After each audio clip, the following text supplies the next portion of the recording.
I grew up in Virginia. And then Mike, the husband, he went here to Belmont for school. And then when we got married, he's like, "Hey, do you want to move to Nashville?" And I was like, "Sure, I got nothing else Oh, going on." So, my response was different than yours. oh, yeah. You like it? Are you a country music fan? No, not in the Excuse least. I me. hate country music. Oh, do you really? It's such an odd choice then, Nashville, right? What I else is there know, I for you? know. Is there It's just, barbecue in Nashville? I'm sorry? Is there barbecue in Nashville? I mean, I know you can get Memphis barbecue, which is a pretty big thing, but St. Louis barbecue, but there's no Nashville barbecue. Yeah, there's some pretty good barbecue places, but there's no like Nashville style barbecue, you know? You know what it was? It was very pretty. It was gorgeous, It actually. is it is a great place. It's lovely and there's something here for everyone. It is growing like crazy though. That's what I hear. It's one of those cities, right? Yeah. So Yeah. you're a writer. You write Yes. you write cyberpunk, YA cyberpunk fantasy fiction. Steampunk technically. Steampunk, I apologize. Oh, that's What's the okay. Yeah, difference? there are people who would get very fussy about the difference. What So is yeah. it? What's the difference between cyberpunk and steampunk? Well, it all kind of depends on like the technology because there's a lot of different types of like quote unquote punk styles. So like there's ray punk, which is very 50s, cyberpunk is very futuristic, steampunk is all, your Victorian era Oh technology. yeah, I like So yeah, that. there's diesel punk. And you write specifically steampunk. That is correct. Okay. What brought you to that genre? Um, well, you know, I think it started because I was reading a book by Chris Wooding, who's also a steampunk author. Um, Traditional and or indie? Traditional, yeah. Okay. So, and he's one of those authors that my best friend kind of pushed on me, and I ended up loving. Isn't that Um, great? Isn't that the yeah, best I know. feeling ever? We just It push each doesn't other's happen entertainment often while we enough, share. actually. So yeah, but I was reading a book by him, and I really love it. And there's a lot of aspects of the steampunk genre that really appeal to me, and like kind of just vibe with my like upbringing and stuff. So I was like, I wonder if I could write a steampunk book. So I just started it, and man, did it flow! It was just one of those things that just clicked really well. Now, are you working within a certain kind of logic that's been used before in the steampunk genre, or are you kind of making things up as you go along, creating your own type of world and environments for your characters to flow in? Oh, I'm definitely creating it up as I go. Like the universe is completely mine. I mean, I am sticking to the kind of technological parameters of the Victorian era. So everything I write, I kind of try to keep around like 1890s or so, but I do get a little creative if, I really need something. Um, but yeah, so I try to stay within that sort of like technological time frame, but otherwise like I'm just making it up as I go. Like I have kind of a magic system going on. There's kind of political what's the right word? Like national things happening. So yeah, it's a lot of fun. I'm really enjoying it. I love that world.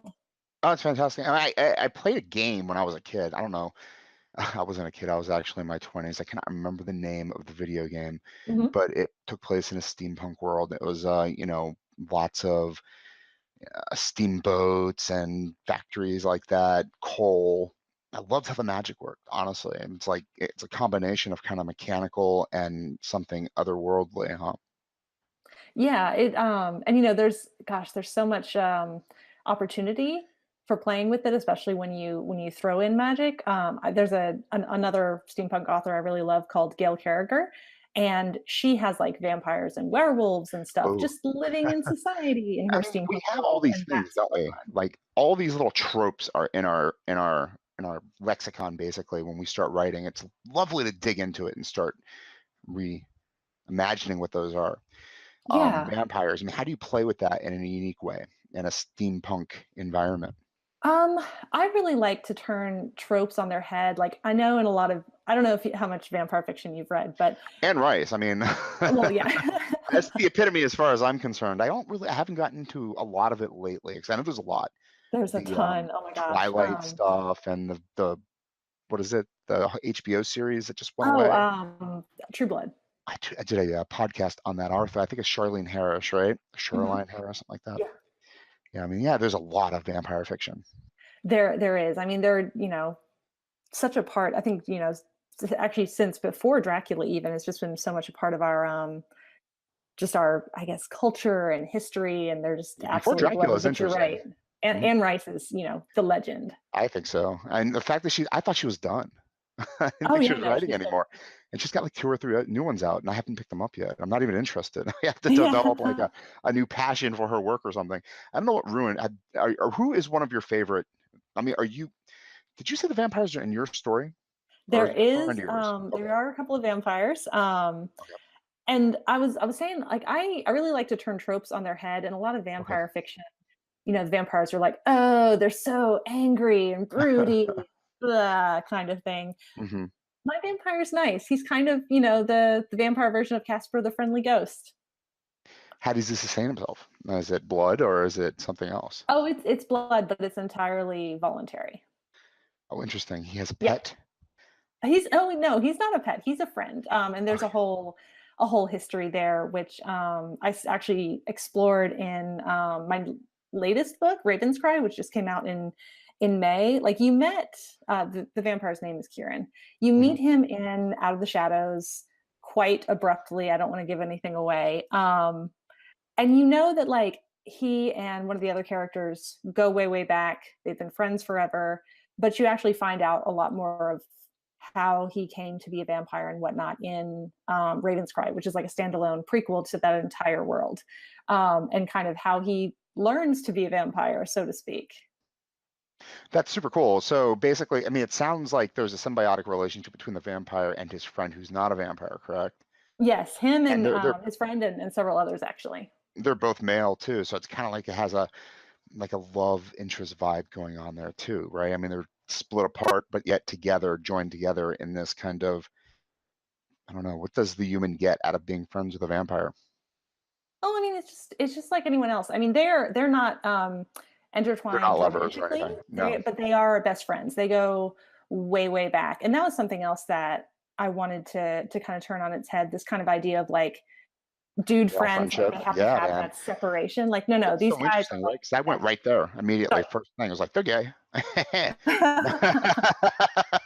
No, that's the yeah, no, inappropriate way to not think. Because two dudes can be friends and not have like sexual romantic feelings for each other. It's completely possible. right, definitely.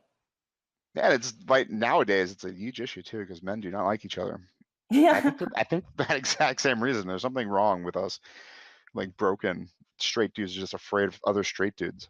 I think that there's like a weirdness, and I mean, I'm not a dude, so I don't know if I can speak to this that well, but I mean, like, I do feel like there's very much like a, oh gosh, like, I don't want you to think that I'm gay if I'm not gay, when there's not, number one, there's nothing wrong with being gay. No. Let's just get that straight. Number two, like, it's fine. It doesn't, like, make you less of a man to, like, show feelings and all this. I think it's this kind of, like, Yeah, toxic masculinity thing. totally, man. There's a movie out. I think it's Fast and the Furious, where one of the stars, flexes his arm and his cast breaks away. I mean, that's the. Oh, I mean, we are not allowed to feel pain even when bones are broken in our body. We must get up. We must break the cast. We must go to war.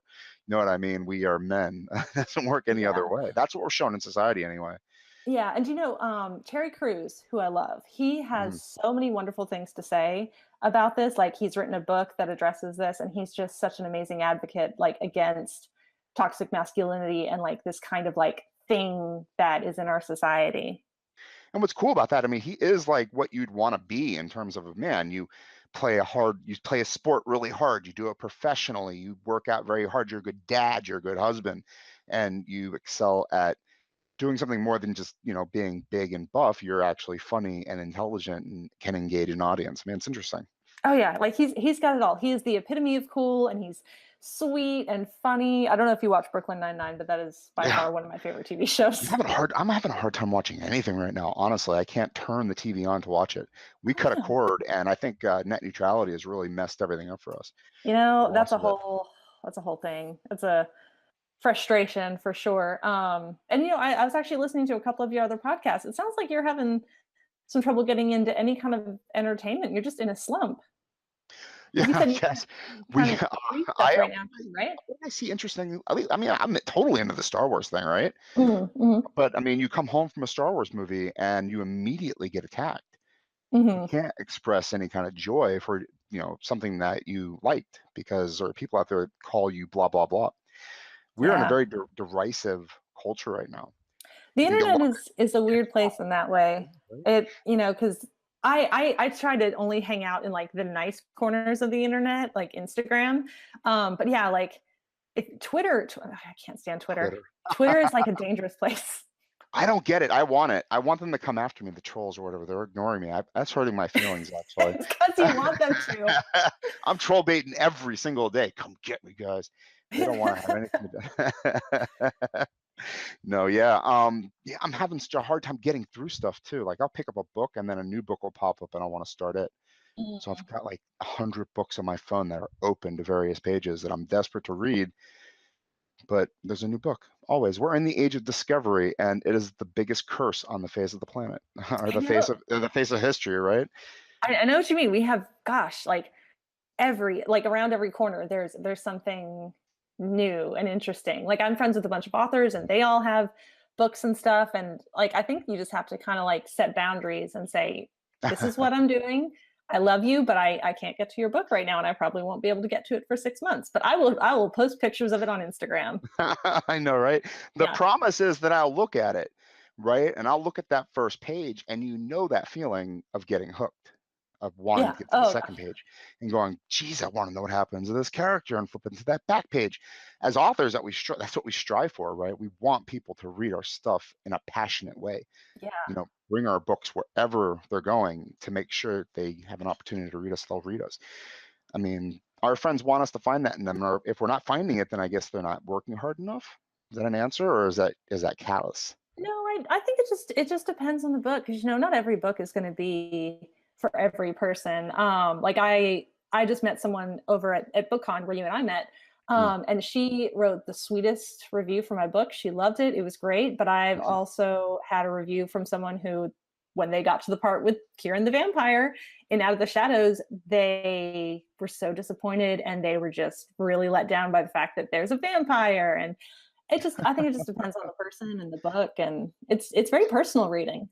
We want things to be comfortable, though. That's the funny thing, and we want things to be familiar too, right? You kind of work in that genre where you kind of have to write things familiar. I guess it's not really like an urban fantasy type situation, though, is it? I Where you mean, urban fantasy in that world, kind of, but not in our world. I have written other things that are very urban fantasy in our So world. you know what I mean then. It has to be familiar. You set your reader Yes. on that path and go, okay, you're in a world that you know, but now strange things are going to happen. With steampunk, it's not really like that though, is it? It's more romanticized. Oh yeah, for sure. I mean, I do, at least in my books, I address the issues of sexism and whatnot that somebody in the Victorian era would have faced and things like that. But yeah, there's a lot of things that kind of get glossed over, like the bad hygiene and Yeah, right. everyone smelled, and that was just life. The So yeah, we don't poison mention that part. smogs covering cities, killing 30,000 people a night. Don't Exactly. Yeah, like none of that. We just okay. We're going to take that out of this world. Actually, it is quite interesting though if you think about how that smog might have been caused by some kind of evil magic user or something. I do like the world that you play in a lot. I think I play more in the urban fantasy science fiction realms myself. I like to put real stuff and kind of make excuses for it. It Totally is. all. God. I was gonna say I'm just all about that Sumerian thing right now with the aliens living among us. And Yeah. then what's that word where you learn one thing and then all of a sudden it's everywhere.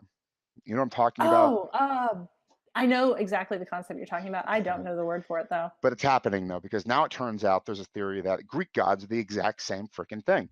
Like if Hmm. you look at the theories of Zeus and the Titans and whatnot, it actually sounds like people fighting each other in this really bizarre way. And I just turned my mind to the idea they're aliens, and it's like, holy shit, that's Yeah. wonderful. I And don't now, think and I've now you seen can that put in before, that have that we? gif of like the ancient aliens guy with the hair. Right? But does he Aliens. talk about that stuff, or I've never really watched that show, unfortunately. I don't either. It's really just the meme I see online. Right, I've seen only him. He's got Yeah, this exactly. crazy, crazy, Everyone else. crazy. Right, we're swimming in the same pool. Yeah, he's got that crazy hair, and he looks like he's like Mm. swollen, bursting, Yeah. tanning bed thing going on. But you look so happy. Yeah, that's the unfortunate thing, isn't it? Because he's an idiot, but to be happy, you have to be an idiot. And is happiness worth being an idiot for? That's the question, isn't it? I don't know. I think happiness can be a little bit of a choice. I'm not one of these people who's like, just be happy all the Right. time and then everything will be fine. You're a No, that's writer. not that's That's not what why I'm I'm talking. laughing, because I think that we're cut from the same cloth, and you're not going to be like that. You're going to be swimming in misery, trying to find some fleeting little moment of happiness, probably.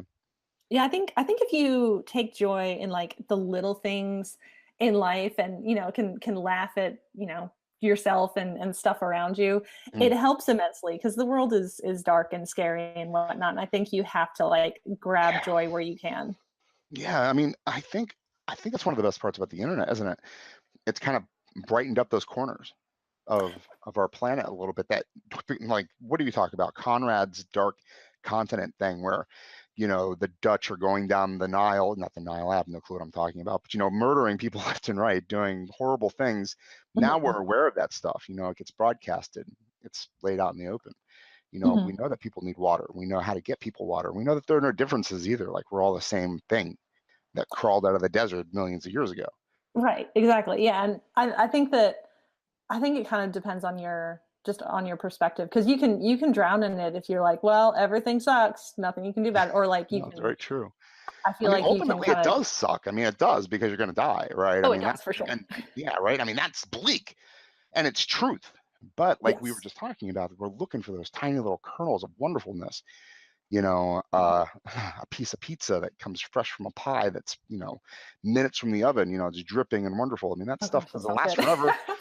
Three pieces of pizza later, you're going to regret eating that first one, guaranteed. But give yourself a month or so, you're still going to love that first slice. There's a Right. sliver of happiness. And I think people get kind of bogged down about like I can't save everyone. Like how can I just me myself make a difference in this big world? Yeah, And right. I But I think I think that it's in the little things. Gandalf had a great quote in Lord of the Rings about it's not. Oh, I'm totally gonna butcher it. I'm sorry, Lord of the Rings fans. I am really sorry, but it's something to the effect of like, it's not great deeds that I've seen that make a difference in this world, but it's the small kindnesses oh yeah, I and the know what you're small acts of talking help. about. It's not great men who do great deeds. It's small men who do good things, or something like that, right? Yeah, something to that effect. But anyway, like I freaking love that quote, and that's what I try to keep in mind when I feel overwhelmed by the darkness of the world. Like, so just be kind. Like, be kind to the people around you. Drop little, just nuggets of kindness and warmth throughout the world. Like, and that's all you can Ugh. do, and that's okay. No, I'm not gonna do that. There was a guy at BookCon. God, man, I really liked that experience. I was slightly disappointed though, because I expected it to be a lot bigger. Hmm. Because I don't know, I'm used to New York City Comic Con. You walk in there and basically you're just dying because it's so crowded. But Right. it's really crazy. But that was quaint. It was like nice. You could walk around and see what people are doing, and all the panels were wide open. Like I had no problem that Sunday just sitting in anything. I saw Bill Clinton. Oh That was, wow. I thought that was so cool. Yeah. And what's his name? James Patterson. I mean, they had a panel. I sat there and watched it. It was fascinating. It's Hmm. wide open. I mean, I walked in. There's nobody asked my badge or anything, and there's a freaking president sitting on stage. Really? They didn't like Yeah, ask to see your badge? I think so, man. They were really disorganized that morning when I got there. Huh. Crazy. What was my point? What were we talking about before I We were talking about distracted BookCon myself? BookCon. and dropping nuggets of kindness and warmth in the world. Oh Joy. yeah, okay. So at one of the panels, it was a bravery panel or something of that nature, and the panelists were talking about how, facing the world with their particular whatever it was being brave. And this guy basically said to this teacher, you're not saving anybody. Nobody needs to be saved. Nobody needs a life raft. You just believe in them, Hmm. and they'll get through it. I mean, you just don't, you see them, you talk to them, let them figure it out, right? I mean, nobody needs to send you a life raft to publish novels and books and stuff, right? I mean, you did that on your own. Yeah, and I mean it's just another way of publishing books. It's man, this world like the publishing industry has changed so much in just the past 10 years of like what you're Yeah. able to do. Of course, like Hmm. self-publishing, like I do, like it is a whole different workload than traditional publishing because traditional publishing they take care of a bunch of the marketing and stuff for you, whereas like with Indy's me, winning. it's just me. Indy's winning. You guys are winning the game. You guys are beating it. They have to break the rules now to beat you guys. Yeah, I think Basically, is what's happening. honestly, I kind of think the big publishers are starting to get scared because you've heard Yeah, about all the stuff with Amazon reviews getting taken down and stuff. I heard the stuff about net neutrality. Yeah, there's I mean, that's definitely. basically all the proof I need to know that content creators that aren't part of the corporate machine are making a difference. I mean, I think it's really happening. I only watch stuff on YouTube now and Netflix. I know, I'm the same. We actually cut cable a couple months ago. Like we have YouTube TV, which is kind of the same thing, Yeah, but it's really just YouTube TV and Netflix. I would do YouTube TV now, especially being that the World Cup is going. I really miss sports a lot. Hmm. That's what I mean, I Yeah, could cheat. There's always that a was a big cheat, thing for my husband. God right? forbid someone take away his worth. Don't tell me he's a Nashville Titans fan or a Tennessee Titans fan. Um, he's So he's not like a that's big awesome. fan. Like Oh, he's here, so he supports them. If the Redskins aren't playing, being from Virginia, the oh, Redskins is don't his tell team. me he likes the Redskins. He looked like such a good guy. I can't do that. I gotta let you go. It's I'm from. Oh no, that's That's okay. He's got lots of other good you have to tell me that you qualities. hate the Redskins right now.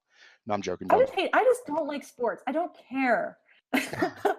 Actually, you know what it is about the Redskins I really, really hate is just the name. It has Yeah, nothing no, to do with the the name is location. It's just terrible. horrible. Yeah. And I mean, like, Oh, it's no. so offensive. And And the that owner's reasoning horrible is too. like, He's so odious. it's gone to court a couple of times, and the reasoning is like, well, anything can be offensive. Like, no, no, but No, that's seriously, like, offensive, come on, guys. this is No actually question about offensive. it. That's horrible. That's racist. That's disgusting. You need to stop. Exactly. I mean, damn, the connotation is, they used to scalp Native Americans and call them red faces because the blood would pour down their faces. That's how they Hmm. would die. Yeah, So they called them red it's a faces. slur. Like your It's football team horrible. is named after a slur. Yeah, it's disgusting. It's really, really bad. So, I mean, I can't stand that team for that reason alone. And they've got some good history. What, they were the first team to have an African American quarterback that won a Super Bowl. Oh, really? I did That's not know pretty that. cool. But again, I don't like sports, so What do you like? What's your thing? video games. Oh, what's your video Big fan of game? video What's that? games. I mostly play fantasy role playing games. I just bought Elder Scrolls Online over the weekend, so I think I've poured Oh, about 30 hours of my life just in the last 2 days into that. I've played that. That's really good, actually. I liked it. I knew it was going to because freaking Skyrim captured my Right? attention for a long time. WoW was my big poison for years. See, WoW I never got into because I didn't want to pay the what is it monthly subscription or Yeah, whatever. monthly subscription. So, you had free games that you played otherwise, or was I this your pay first? once and I'm done, You're pretty done. much. Yeah. Okay. So like I will buy the game and I will Mhm. buy the downloadable content, but like once it's like a renewing thing every month, I'm out. What's your platform? Xbox One. Oh. Are you a PlayStation person? No, no, I'm a PC person.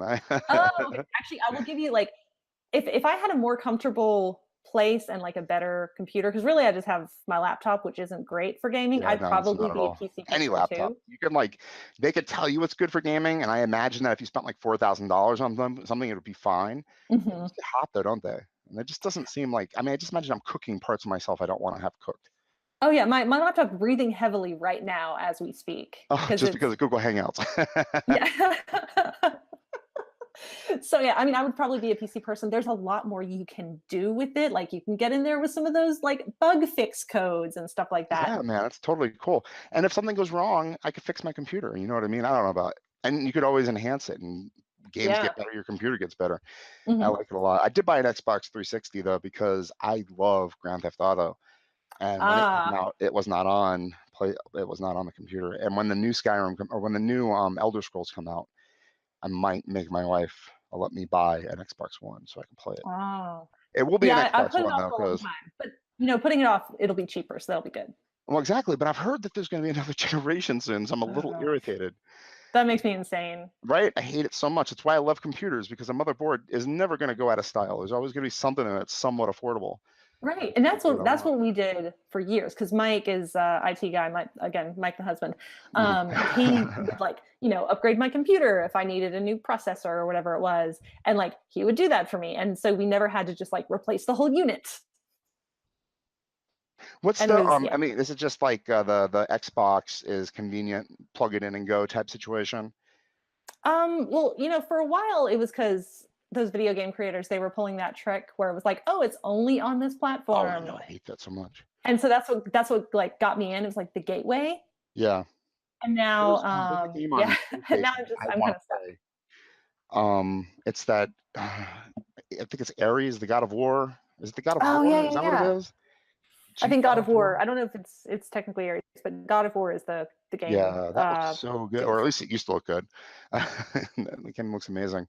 Mhm. What do I Well, the what do I cutscenes play always now? look good. Maybe the gameplay is always a little bit.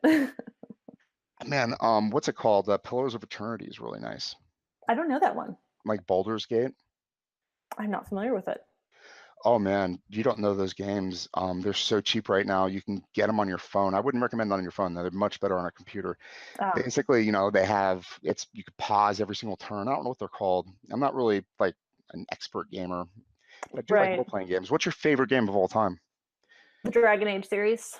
Oh, It's really? man, like oh yeah, I love the Dragon Age series. Are you familiar with them? Yeah, I've played it once. I played one of them, Origins, I think. Yeah. Well, since then there's been Dragon Age 2 and then Dragon Age Inquisition, and I am waiting not very patiently for the next one because they kind of ended on a cliffhanger Oh with yeah. Inquisition. Oh my gosh. Like But they come I've out often, though, don't they? Is it like every year, or how does that work? no. Oh gosh, no. Like I think we've been waiting for the Dragon Age 4 to come out for like at least 2 years now, and I Oh don't know when wow. it's gonna be out.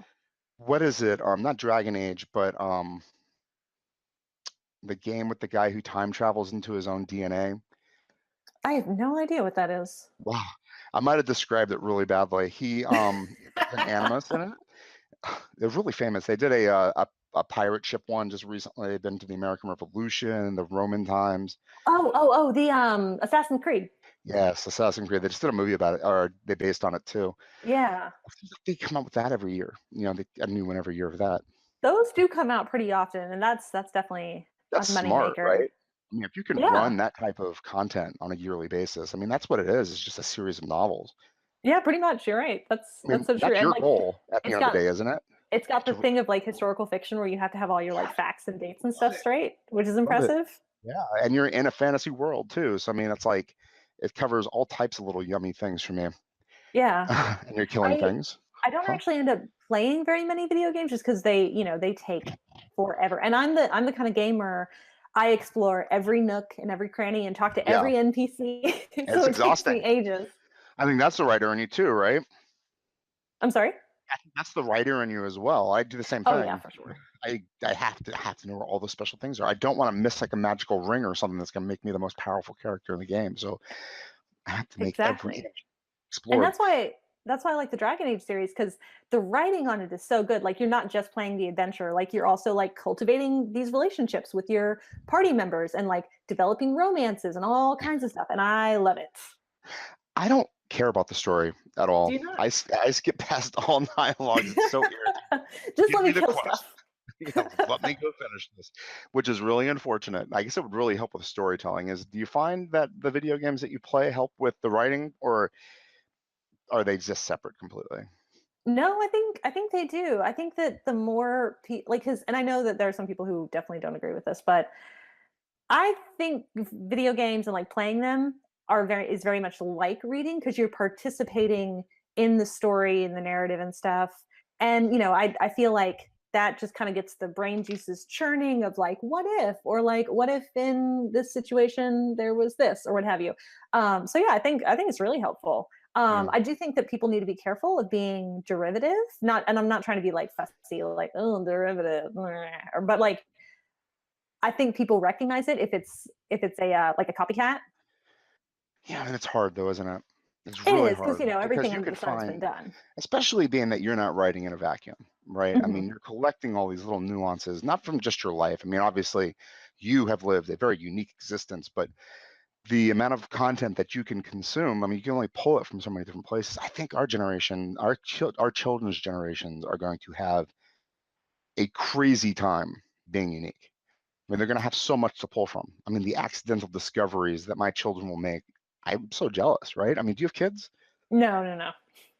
Yeah, man. I mean, there's everything out there, right? At the fingertips. I mean, there's horrible stuff that haunts your nightmares, and there's this Hmm. wonderful, beautiful world of fantasy built up from movies that I enjoyed as a kid, and I didn't have that stuff.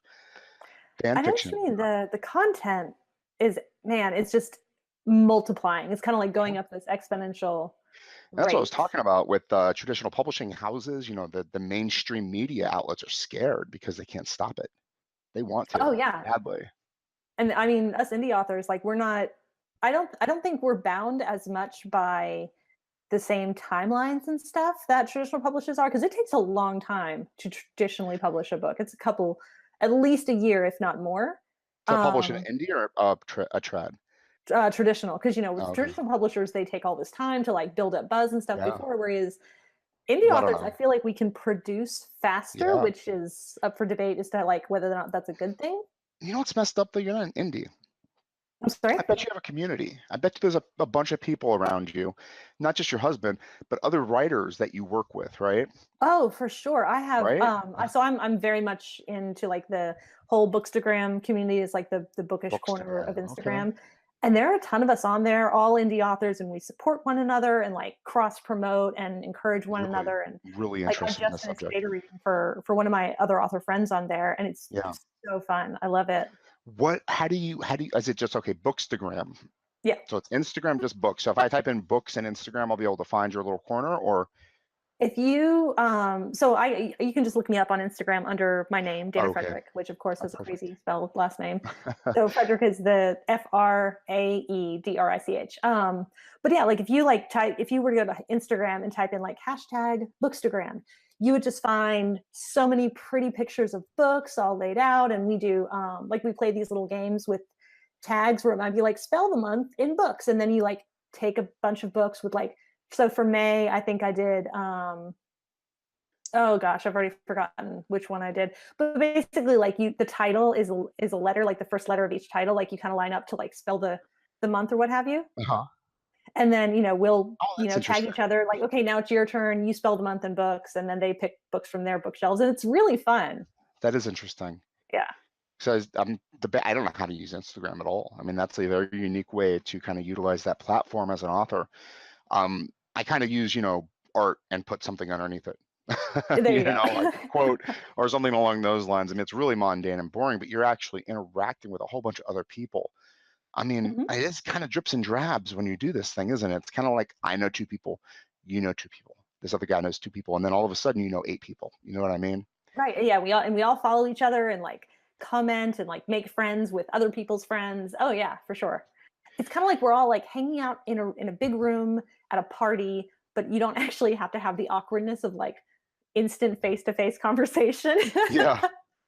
Yeah, and you And can leave anytime you want, or you could walk away and not respond right away, right? I mean, that's the exactly. most horrible thing is like, I don't want to respond to that right now. I'm angry, or I'm nervous that I'm going to say the wrong thing. You've got like whatever, how many days to respond to somebody on the internet? Love it so much. Yeah, For it's introverts, great. anyway, it's wonderful. I mean, it is a different world, right? When you look at traditional publishing and you look at the people who are being published traditionally, they do seem to have a lot of energy, and they seem to be cut from the same cloth, don't they? Like type A personalities, outgoing and, chiseled jaw and stick thin or something along those lines.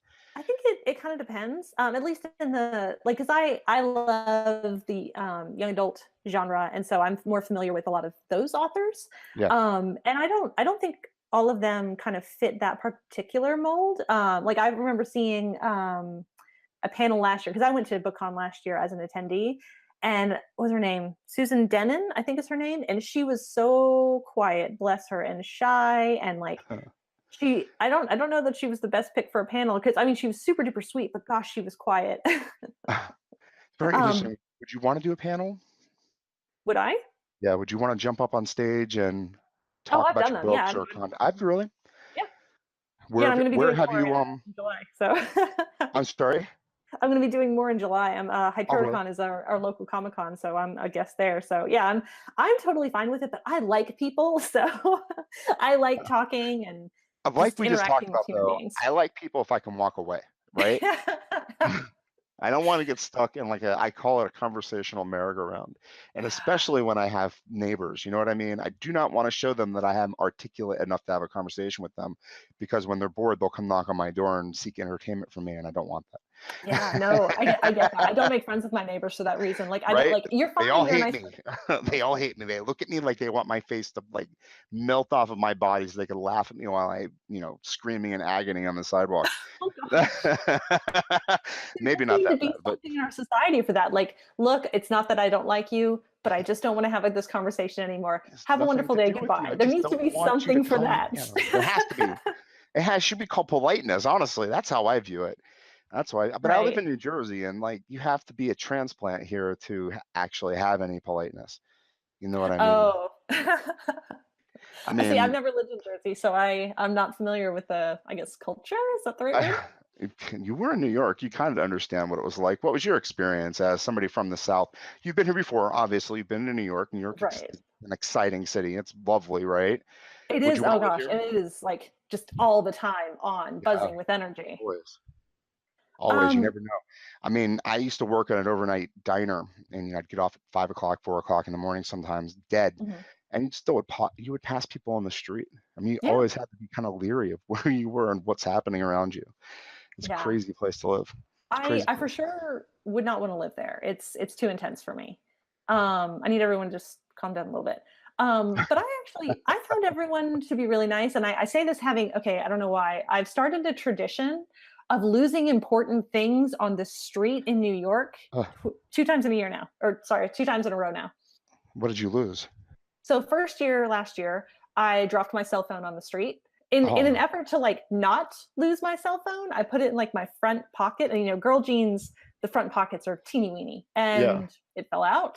And then we did the whole like find my iPhone app thing. And so we got it back, and Were you it with was okay. Were you with Mike? Oh, you got it back. Okay.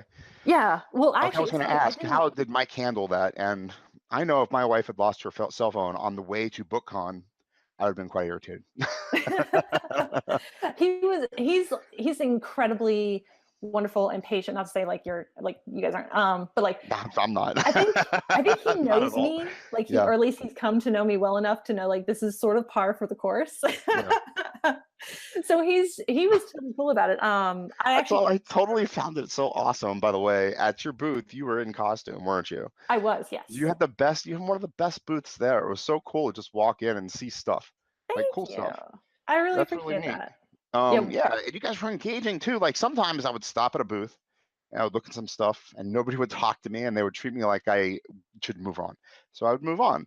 And I just walked by your guys' booth, and you were so friendly. You guys sucked me in, and I was able to do, my part of the conversation, which was tell you about why I was there, and we, ended up hooking up like this, which is fantastic. So I think, your con presence is fantastic.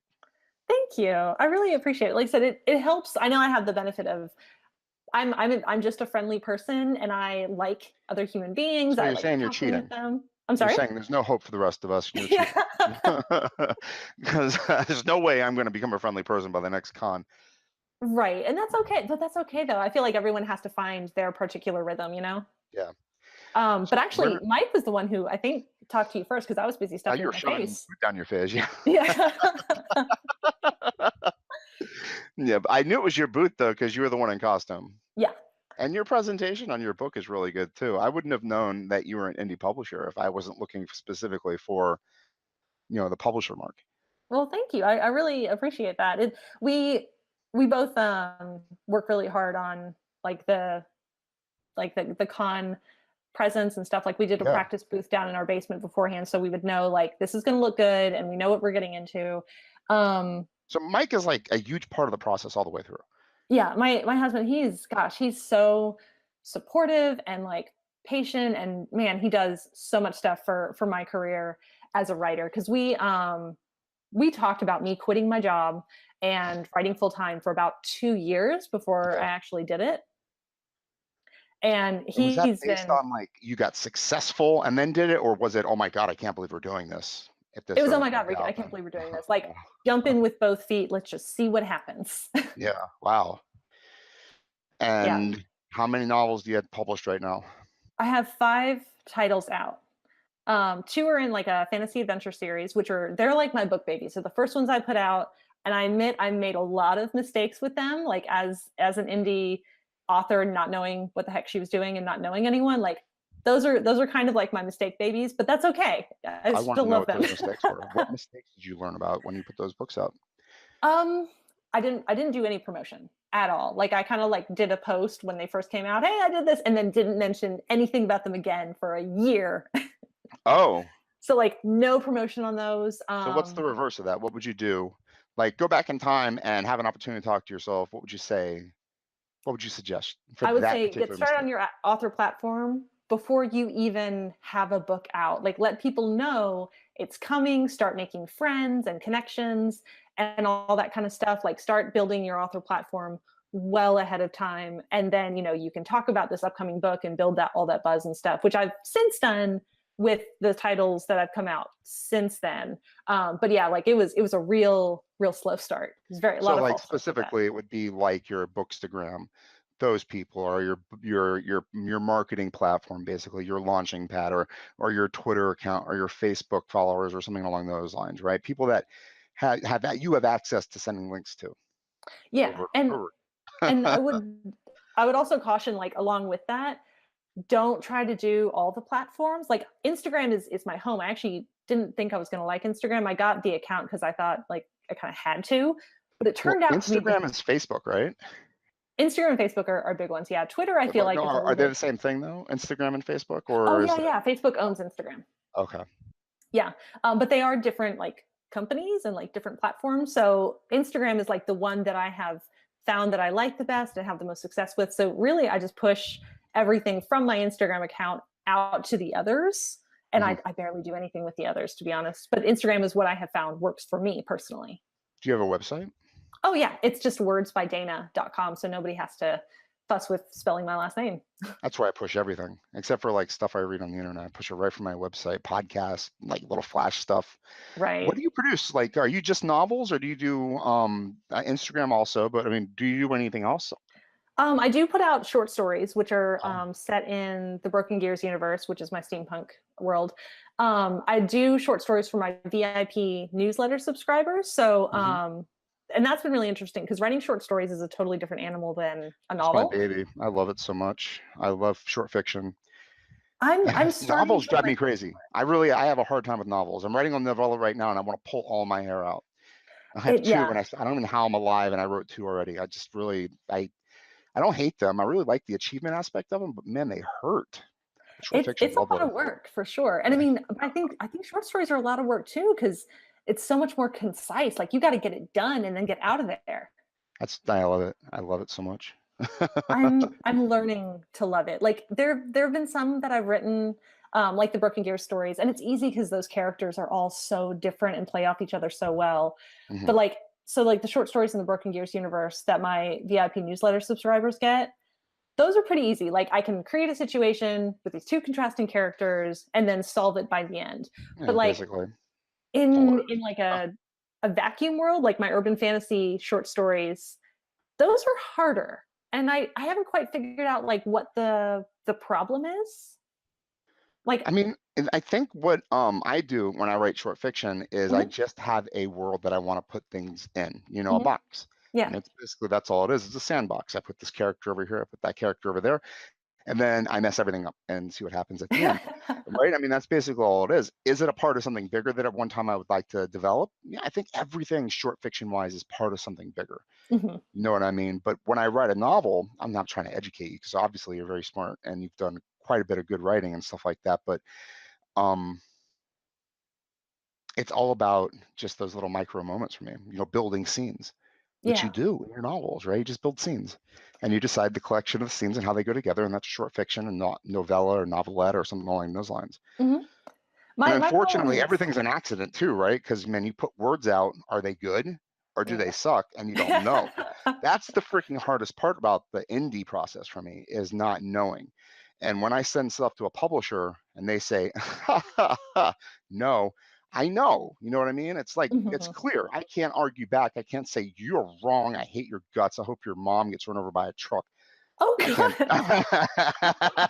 I can't say that. It's end of the road. That story got rejected. I know it wasn't good enough and I have to do something else. It's Right. so And difficult for me to indie publish because I don't know. I did that with my first novel. I made a mistake. I put it out there like you did with yours. It was a big mistake. I put it out there in the exact same way. I couldn't get an agent. I went, okay, here, world, make me famous. And the world went, nope. I feel your Completely pain. ignored me. I don't know how to gain that objectivity for my own writing. Like I can look at anyone else's writing and be like, oh, I think these are really strong points, and I think these are maybe the points Yeah. that aren't as strong.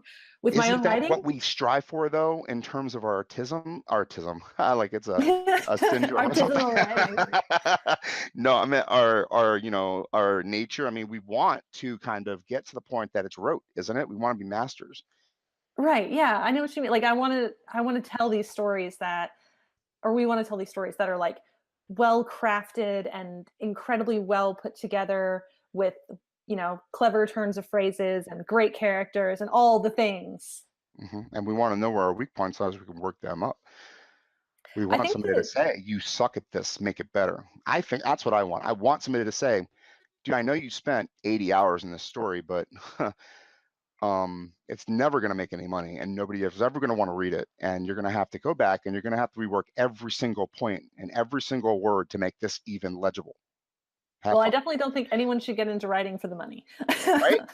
Yeah. Unfortunately, that is true, right? I mean, you can look at Stephen King and say, "He's rich. I'm going to be a writer," but no, it doesn't work like that. No, and I don't know if I'm so curious because there is a glut of indie writers and things like that, and I think that the quality, like anything else, where you've kind of got like an open source kind of situation, Hmm. I think the quality runs the gamut. I have indie friends who are authors, and oh my gosh, like their books just break me, and I love every minute of it, and they're so good. And then I've read Hmm. others where it's like there's merit in the fact that you've done this, but I don't think it stands up. And I'm not trying to be ugly Right? when I say that. No, you can't be ugly when you say that because the beautiful part of the process is the firework, isn't it? Hmm. I mean, once it goes up into the sky and explodes, you could say that was a good firework. Oh, I want better fireworks. But the Yeah. firework's done. It can never be a firework again for you. And that story is done. It can never be a firework for you. It can never be a story again for you because it's ruined. Right? I mean, you pick up if they say, "Look, I made the story better." Will you read it? It's still going to be that shitty story they gave you the first time, regardless of what changes they made out of it. I think, right? I think good critiques can really help. And I do think there's a right way and a wrong way to critique. Just being like, this is great. I loved it. Like that's really sweet, but that doesn't actually like No, say yeah. what you loved about it or why it was strong or whatever. Like I think that the right way to critique is to offer something constructive. Like I feel like I've learned a lot from some of the more negative points of Hmm. reviews that I've gotten. Like Hell I yeah. know that characterization and world building are both strengths of mine, along with dialogue, but pacing and action is where I fall down. And so So, I mean, that's if I said verbs and passive voice, you'd be like, "Oh, well, that's something I can aim for," right? right. You can like look for the all the wases and the wers and then try to change them to actiony verbs and all that stuff. You want really strong verbs, and you're perfect. I mean, it's just amazing how you could tweak that. And I mean, yeah, I mean, like you said, divorcing yourself from what you're creating is the most important part of the process, potentially. Hmm. I don't know. I mean, honestly, it is, you are an artisan, right? I And mean, it's you are a hard. person that has a skill. When a Yeah. bricklayer lays down a sidewalk or something, he doesn't agonize over it. He does the thing that makes the sidewalk become a sidewalk. Yeah. Because I mean, all art is subjective, and what. For instance, like I've never read Stephen King, and I know some people are probably clutching their pearls, like, "What? You've never read Stephen King?" He's a masculine writer, isn't he, though? I mean, he doesn't really, he does write manly stories, I think, with no ending. I've honestly, I don't know. I've never, because like I said, I Have you just seen haven't any of read his him because I've never movies? gotten around to it. Like, Shawshank Redemption or, well, I've seen The Green Mile. I've seen that okay. film. So I don't know, and I know that's not the same That's, thing, but I don't know if it is or not. It's really hard to say, right? Because his movies do not, his books do not translate well to the silver screen. oh, do they not? But Green Mile is a fantastic movie. And is that because of, Michael Duncan Clark or Tom Hanks, or is that because of Stephen King? It's a good question. Right? Yeah, It's, I know, like I have no feelings about Stephen King either way. Like I've just never gotten around to reading his books. who would be somebody that you kind of characterize as iconic that's still writing today? Oh goodness. See, that's hard because I actually read a lot of dead authors. Who's your favorite author? I'll start there then. Okay. Favorite author of all time is Robin McKinley. Oh gosh, I think she published her first book the year I was born. Um, and she just writes these gorgeous like fairy tale retellings. She's got two different ones of Beauty and the Beast. She has rewritten a lot of different fairy tales, but she also has some like original stories of her own. And just the way she writes is practically poetic. It's just gorgeous. And she does the thing too where she kind of like takes these various tropes, whether it's vampires or magic or like the fairy tales, and kind of puts her own spin on them. So I really love them. Gail Carriger, I'm also a huge fan of.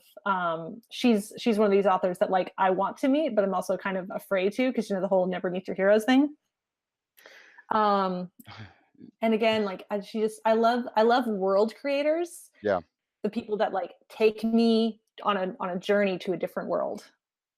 So J.K. Rowling is up there too. Oh Same yeah. same kind of thing. Like I get to experience something She's that I still would never writing get to now. experience in real life. I guess she is kind of still producing, but I guess she's not really writing that same thing that we want, though, is she? Yeah, we all want more Harry Potter books. I mean, she's screenwriting the Fantastic Beasts It doesn't movies, so count, that's does it? kind I of. don't know. I didn't like the movies. I Did you loved the not? books. Oh, I hated them. I didn't like them Oh. at all. You know what I wanted? I wanted Tim Burton and claymation. I wanted Nightmare Before. I wanted Nightmare Before Christmas, but Harry Potter, and they robbed that from me, and I will never forgive them for it. I can't blame you because I adore Tim Burton and his films. So He was born, man, when he was pushed out of his mother, that was done so he could make Harry Potter. I swear to that would God. be very cool. And I think the movies would have been a lot more consistent because they had like 5 different directors or something for those. Yeah, man, it was not. I love the books. The books were Oh gosh, magnificent. the books are amazing. I mean, that was like one of the highlights of my life, honestly, in terms of content consumption. Hmm. It was like you could not wait to get them. Then you got them and you finished that book the first day. It was so good. That's a kid's Hmm. book. I'm an adult. I'm a grown up. I'm in my 20s. I feel like a good book though can transcend all Yeah. ages, which is why like the young adult genre is kind of I think devious in this way. Like yeah, it's called like young adult, but I mean I think some of the books in that genre just anyone will enjoy them. Do you think, I mean, who is it? J.K. Rowling is going to be a classic right next to Shakespeare, right? Hmm. Who I else is agree. there? The Wrinkle in Well, I Time, think is that Stephen lady King will gonna, be long remembered. who? Stephen King. Oh yeah, he'll Um, live forever. I think he'll be right along with Lovecraft with the stuff that he's created. Different type of uh, writer. I mean, he's a short fiction writer too. He's done a lot of collections. He's a fantastic. I've done a study on him too. I really enjoy his career. And you were not supposed to like his career when I was growing up. You were supposed to laugh at him. He was not supposed to be serious writing. I did read his book on writing, which I don't know if that counts as reading his books. It's one of the best books on writing fiction. It is really good. There's I no, don't I I don't think don't there's take much his better. stuff as like as pure gospel. Like there's some things I don't agree with, but I think a lot of it is excellent advice. What would be the best advice that you would give somebody if writing your own on writing book? Oh goodness. Oh my goodness. What a question. Um, I'm nailing you with the hard ones. yeah, I got to think about that. I think one of them would just have to be like just keep writing because I feel like That's the only one, isn't people it? There's no other one. I mean, you could be bad at everything, and as long as you keep writing, you'll figure it out eventually. yeah, because I mean it's never going to get finished if you don't finish it. Yeah, Um, everything's a draft. that's true. Yeah, there's no Yeah. there's no such thing as a perfect book. How many books do you have ongoing right now? Ongoing? Yeah, are you working on just one project at a Oh time, or gosh. are You've you you've working caught me at a on? terrible time. So I'm kind of at an impasse. I've been working on a couple of different things because I can't make a decision. Hmm. So there's supposed to be a third book in my fantasy adventure series, the two beginner book babies Hmm. that I put out. There's supposed to be a third one in there, and readers of that series have been waiting a long time.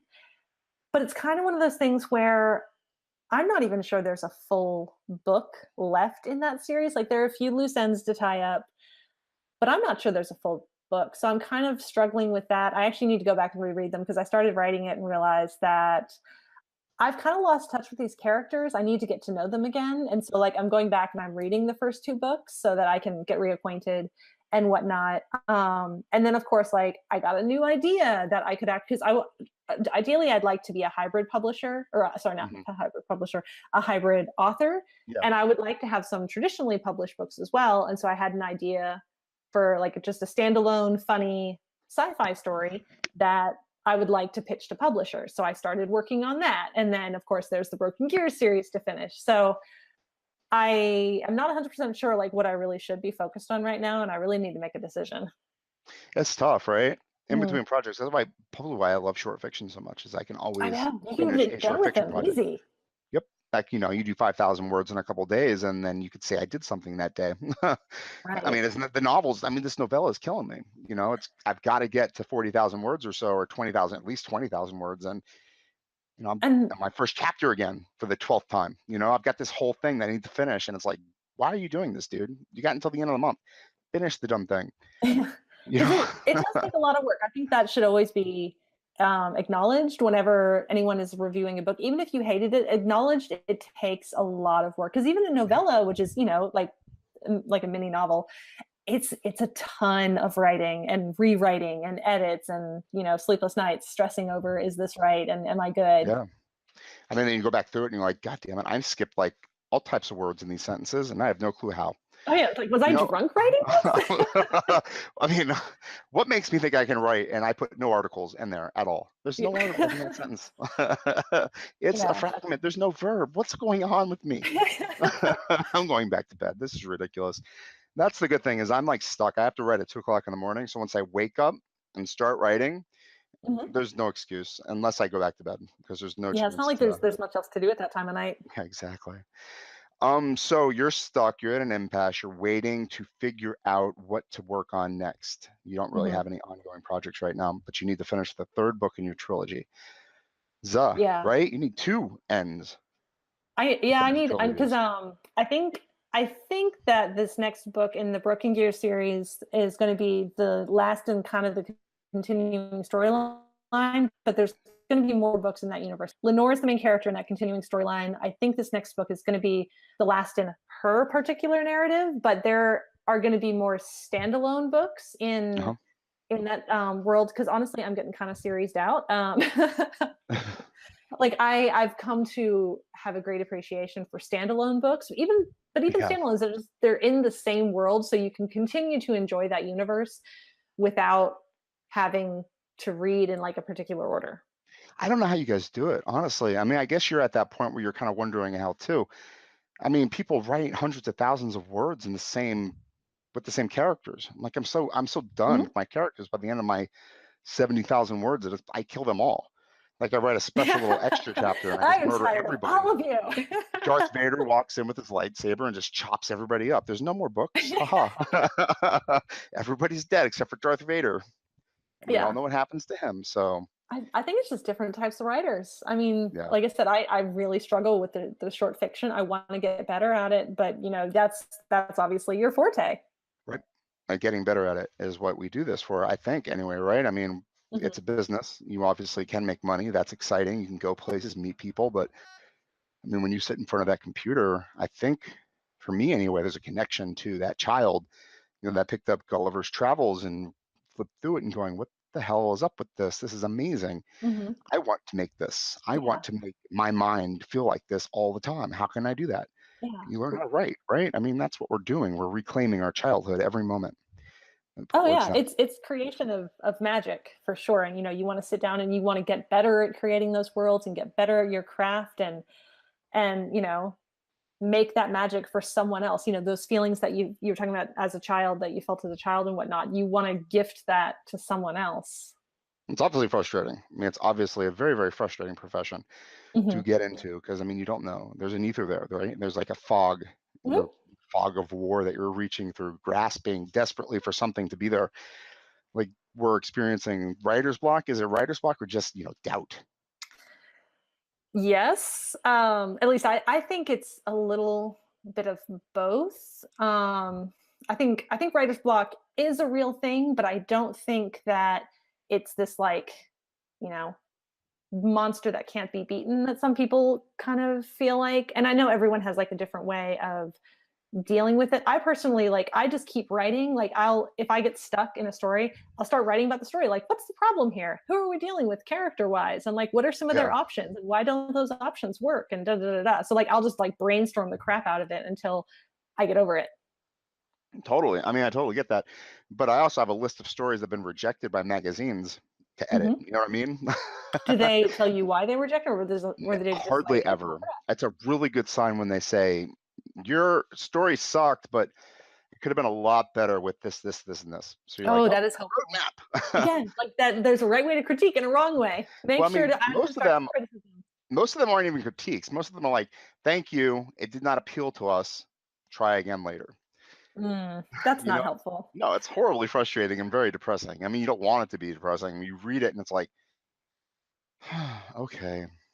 And you can't send that story back to that publisher again. Yeah. So it's But like do they rejected you it, and you can't even show them that you could do better. It's like it's dead. Sorry, yeah. you're dead to us. You screwed up. You're not good enough. Do you know when you send out short fiction to places, do you send the same story out to multiple places just to Oh see what yeah. happens, or how hmm do you do that? You get rejected, and then you send Mhm. it out to another place. I mean, it's Oh, just okay. like, I mean, you constantly kind of rotate those stories. I mean, there's a guy that I talked to, um, has a series published through Tor named Ken Scholes. Mhm. You can go back and listen to his podcast. I think it was like 6 months ago. I just talked to him over the weekend too, Yeah. and he really set me up with a really good frame of mind when it comes to publishing short fiction. He's like, you can write a story and you could think it's done, but it's really not done until you publish it, because Mhm. then you can't do shit to it. Yeah. I mean, you can't change it. You can't edit it. It's not yours anymore. It belongs to somebody else. They might give you the rights, but nobody wants, second publishing rights to a story. That just doesn't happen. They want those first publishing rights. They want to take the virginity of the story basically. Right. And once they do, that story's done. Finally you finished a story. Mhm. And the Yeah. indie publishing, the thing about the indie publishing world that, that's the only thing that bothers me, that you could publish that book and you can kill it immediately. Mhm. But did you do the right thing for that story? Yeah, and That's what I think drives me that's something crazy. else is knowing what's a good book for indie and what's a book that you should try to get traditionally published. Well, what a great way to ask a question, really, honestly. What do you have an answer for that? What makes a good indie book and what would make a good traditional book? Can you decide that for yourself or for other people? I think it's a judgment call. I don't know if there's like a, Just a personal one on the author's part or their team's part. I guess a little bit of both. I think definitely for the, the author obviously to figure out, okay, what path am I going to follow?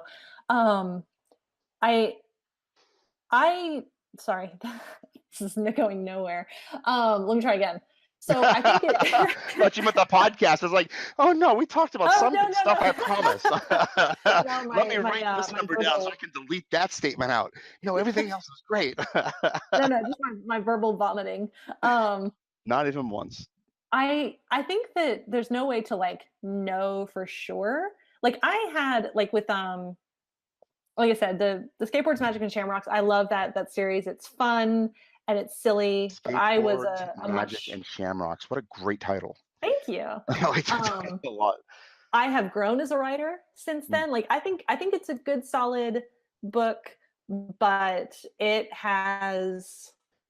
could have been a lot better. But and I see that now looking back. And so like when I published my Broken Gear series that with Out of the Shadows being the first one, that one I felt strongly about doing it independently because I felt very possessive of that world. I didn't want a bunch of other hands in there mucking around with it Yeah. and whatnot. And I think that that's one of the things you can look at if you to look at like whether or not you want to go indie or whether or not you want to go traditional. And of course, there are some other like big factors that would be a feature. Like I know I keep bringing her up because she's a huge inspiration to me. But Gail Carriger, she's traditionally published originally with her steampunk books, but she also has some indie published books that she's done, and they are kind of female romance and male romance, which I know is much more difficult to get published in But you have a like community, right? I mean, ultimately, that's all you need is to find that niche. If you could bury yourself in it, you're good to go.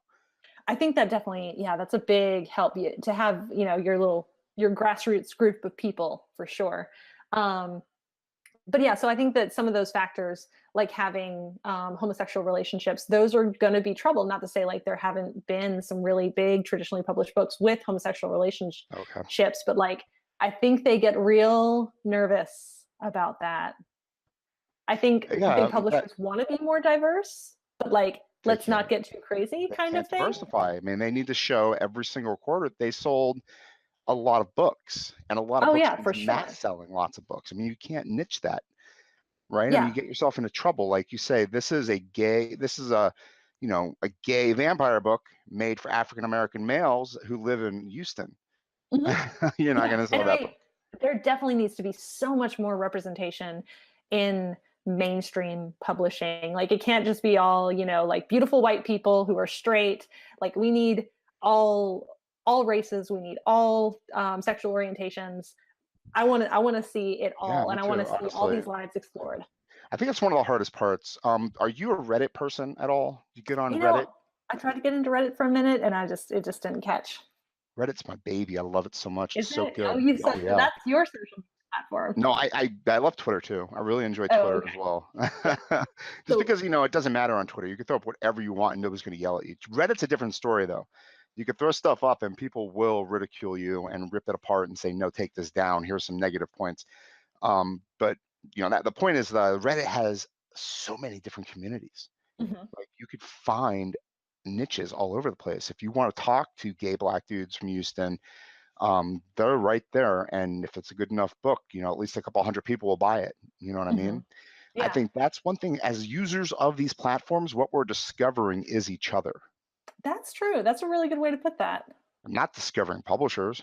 Mhm, I'm not even developing a relationship with content producers on that level anymore because mhm, they're stupid enough to try to throw ads in front of my face. Like I'm not going to block them.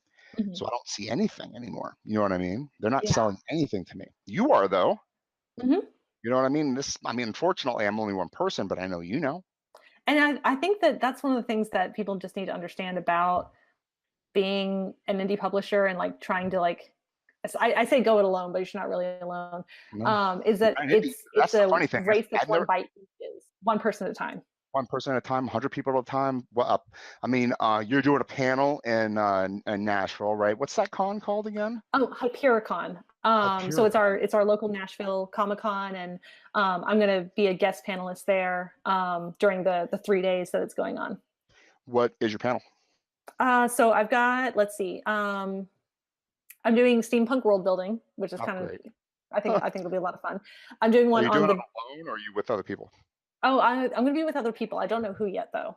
Um, so Interesting. steampunk world building. There's going to be one on YA versus New A, which is so young adult versus new adult. Which honestly, I think how sexy you get is going to be the big difference there. And oh Young shoot, what's the adult other one? versus what'd you say? Young adult versus new adult. So How new adults is sexy. like a Oh, sub genre of young adults. uh-huh.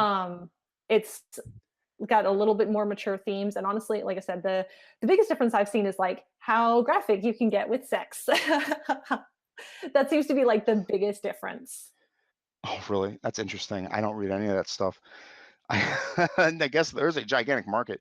I hear romance is the way to go if you just want to make money. If you love that stuff, oh man, you're in good company, right? I I don't like romances for the sake of romances, if that makes sense.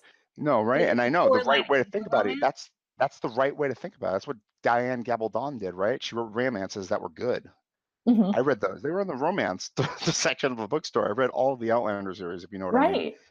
And but I think they might be shelved under the sci-fi fantasy section now. Hopefully they are because they deserve to be. But back in the day when she was first publishing them, they were totally romance. Man, this whole like genres are weird because they just bleed into each other Mhm. all over the place. Like one of the biggest YA series is A Court of Thorns and Roses, and that series gets very sexy. But it's also like, but it's kind of like this. The romance is like kind of like embedded in this much bigger, overarching fantasy adventure story, and it's really, really good. But yeah, I feel like it's one of those things where if you like romance for the sake of romance, that's awesome and that's good for you. But I personally like I need more. I need more than just that. Yeah, totally understand. Yeah. Um, Um would you? You don't classify yourself as romance, and you no. write YA. So there's obviously those two distinctions between what you're writing and what we're talking about. But would you ever say, you know what? Here's a romance book world. It's full on new adult. Like you're Hmm. gonna get some stuff with this thing. You're gonna be surprised what I can give you. I don't want to say never, but I can't see myself writing just a romance book. Well, no, And not like that. But you're obviously putting more steam in your punk. oh yeah, yeah, yeah. I tell people because I have gotten that question about like, is there a romance in your stories? There is a romantic storyline, but it's kind of secondary to Right, and you're everything. probably not going to go full on, you know. phallic insertion and stuff like that. Yeah. Oh, I yeah, didn't know. I was looking for right, like the no, most like calm way to say because that actually came out aggressive. yeah, I Like, did. But no, it's no, it kind of stops just short of like the proper intimacy. yeah. Because I do tell people that it's kind of PG-13 rated. And so I kind of can't cross that line if I'm going to be making that claim.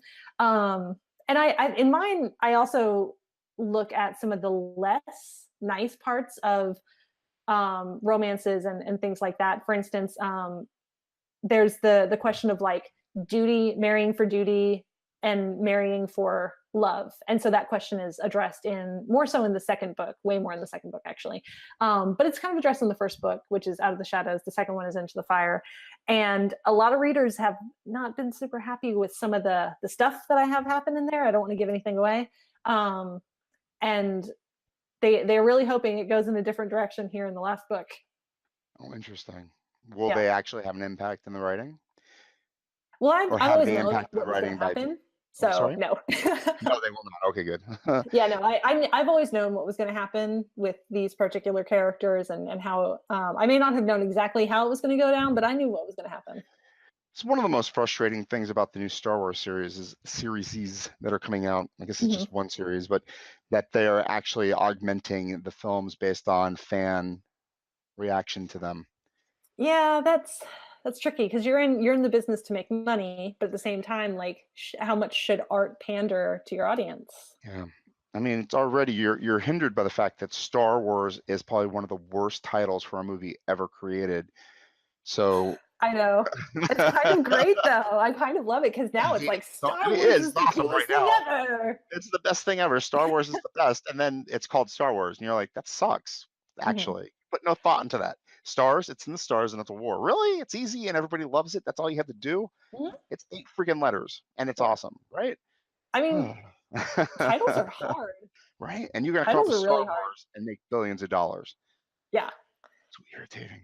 I know what you mean. I've been pretty happy with the new Star Wars series. Then again, I did not grow up like super Star Wars fan. I Yeah. was totally a Trekkie growing up, Oh, me and still too. am. But I'm both. I love them both so much. They were my jam growing up. Star Wars and Star Trek. But I love the new ones. Yeah. I don't care. It's Star Wars. Give me a good movie. I mean, There's I'll. there's one thing in the new films that I didn't like, and spoiler alert, you guys. Hopefully, you've seen The Last Jedi by now, but Yeah, right. spoiler alert in case you haven't. The kiss at the end with Rose. I adore Oh, Rose. I love her character. That was so slapped on. are you one of those shippers? Do you want Finn to get with God? What's her name? Ray? I want Finn to get with Ray Do you so really? bad. I Or don't know. Finn to I get don't. with Poe, because I could see Finn and Poe together and they're adorable. It's Star Wars though. Only Han Solo and Leia had a romance, and I think that was accidental, just because they were having a romance in real life. Mm. Yeah, I Rey is don't know. gonna kill Kylo. She's gonna kill that dude. Oh, she's got to. He has to. He's a I bad mean, I don't guy. I think he's past redemption at this point. Like I thought he could be redeemed for a while, but I think it's done. Well, he didn't kill his mom though, did he? And that was the He one didn't thing. know. Maybe he's redeemable for that, but he didn't necessarily save her either. So I don't know. Yeah, he was kind of not so innocent bystander there. Talk about subtle sexuality though, man. That fingertip scene where they just touch. Yeah. I mean, it's like fingertips, dude, but it's I think sexy. that was a very conscious choice because there are a lot of people who ship Kylo and Ray too. So Yeah, I know. That's because of that, right? They're there are not all brother these and young, sister attractive though. people in the new series, and we could go in so many different directions. I don't care though about the romances. I want to know who's going to kill you. I don't know what's going to happen. Honestly, it's very intriguing. I really like that it is so intriguing and it could go in so many different directions. I don't love that like there's a new or like a different director between The Force Awakens and The Last Jedi. I feel like you can tell there are different I directors. really like that Um, dude. What's his name? The guy who did the Last Jedi. I don't remember his name, but he's the same guy who did I think a couple of the Is Fast it and Ryan Furious. Johnson? Is that who it is, or did Ryan Johnson do one of them, or is he one of the Honestly, I Marvel don't guys? know. I don't remember. I'm really bad with names. Yeah, me too. Yeah.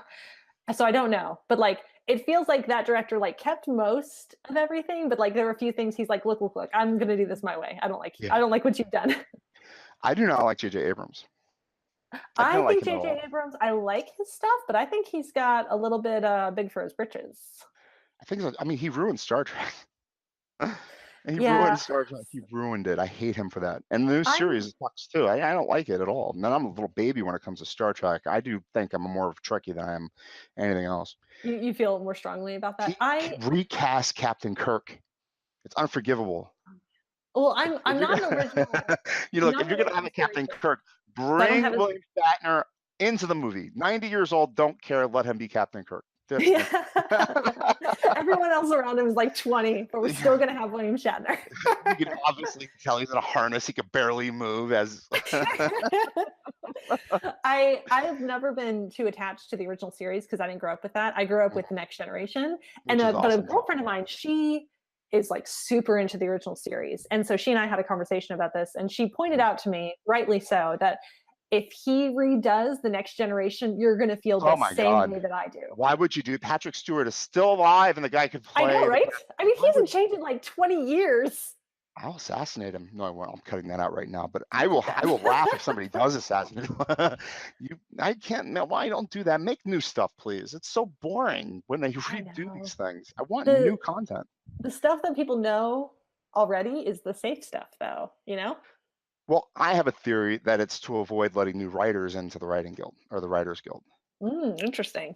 because they went on strike 10 years ago, and Hollywood has kind of sucked since then. It's all these old IPs that have been floating around. Hmm. Marvel, people have owned Marvel shit since Marvel went almost bankrupt 20 years ago, right? Right. And they've been pushing out shitty movies forever, Yeah, I right? know. I know. I'm listening from a couple of your other episodes. You are not a fan of the new films, right? I which ones did you listen to? Actually, I wanted to go back into the content thing. I've I listened to like the last four or five. I can't remember. um I think I ended with Nico. Like I kind of just went backward from the newest one to I think to Nico's. oh, I got you. Okay. But yeah, so I I listened to the let's see. To the gent who, oh gosh, I meant to remember his name yesterday and it's since left me. So I listened to the latest one. I listened to the giant Japanese monster one. What's the one? I listened to Nico's. I feel like there's another one in there that I'm forgetting. um what's it called? Marvel, I like it. I do. I thought Iron Man was fantastic. I saw that in Rome, so it has like special significance for Oh, me. neat. Right. I did not have anything to do one night, and I went to go see that movie thinking it was going to suck, and it blew me away. I thought it was magnificent. I thought Mhm. the newest Amazing Spider-Man, the dude, who's the guy that Holland, I think. Oh, Tom Holland. He's so cute and He's amazing as adorable. Peter I just Parker. want to keep him in my pocket. You want a pocket Peter Parker. I do. That's that's almost an alliteration, or it might be an actual alliteration. No, I really like a lot of stuff they're doing, and maybe I don't Okay. know. I really do. I think the Avengers, the last one that came out, really summed up the two that I saw previous. I thought Ragnarok was hilarious. I thought it was Oh, I so really well. like Ragnarok. But Black I am Panther absolute was trash good. for Loki, so You know what really sucks is what DC Universe is putting out, though. It's really unfortunate. oh yeah. I mean, I I know mean, DC's trying hard, but gosh.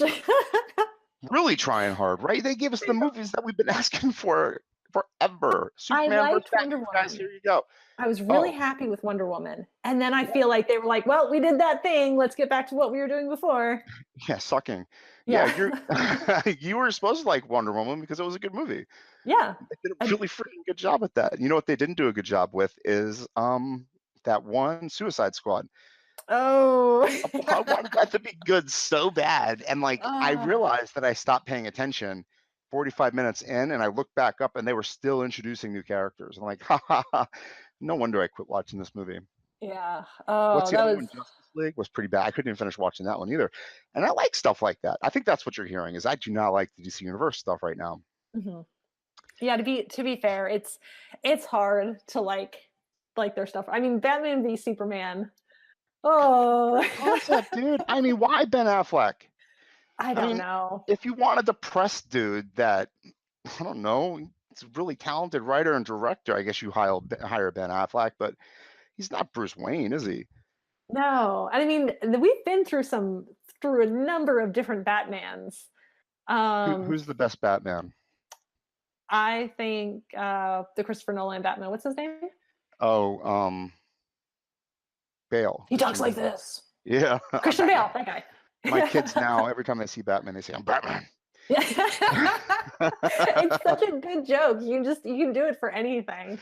Yeah, that's really Um, awesome. yeah, no, I think he's the best. But But you're wrong, though, of course.